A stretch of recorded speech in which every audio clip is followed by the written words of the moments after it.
about the ranges of water temperatures that you're going to fish in.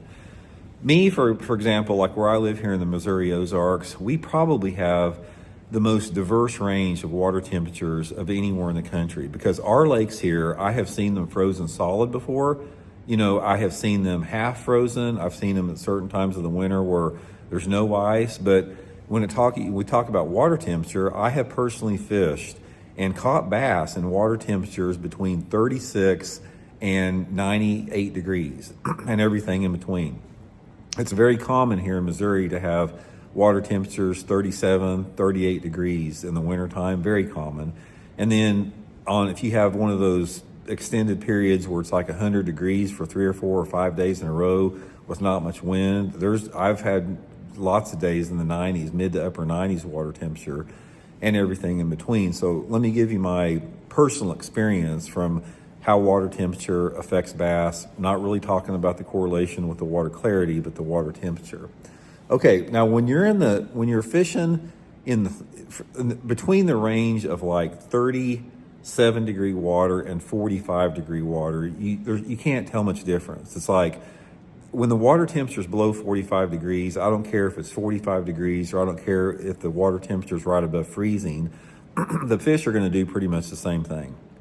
This is a situation where they do get very, very sluggish in this type of water temperature.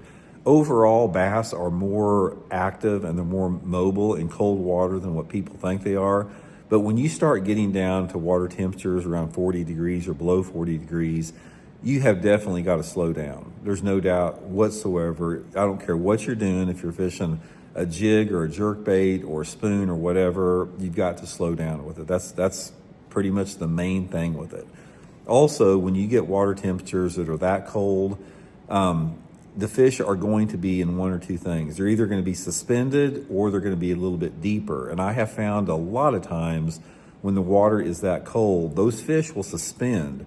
And they may not suspend over really deep water, but they like to suspend in the water column. So say, for example, if the water's 10 feet deep, you can still catch fish in water 10 foot deep or less in that type of water temperatures, but those fish are going to be suspended maybe 2 or 3 feet off the bottom. That's why your baits like your Alabama rigs and your jerk baits and your little swim baits work really good with that. And I'll be right back, guys. I got to get a quick message. Okay, guys, we're back. It seems like every time I do these videos, I'll get a text from Kim that I got to get back to. So anyway, sorry for the interruption there. So that's sort of the range that you have. And a lot of people, guys, don't fish. This is probably the water temperature range where fewest people fish in, except for hardcore anglers, but that's one thing to remember. Okay, the next phase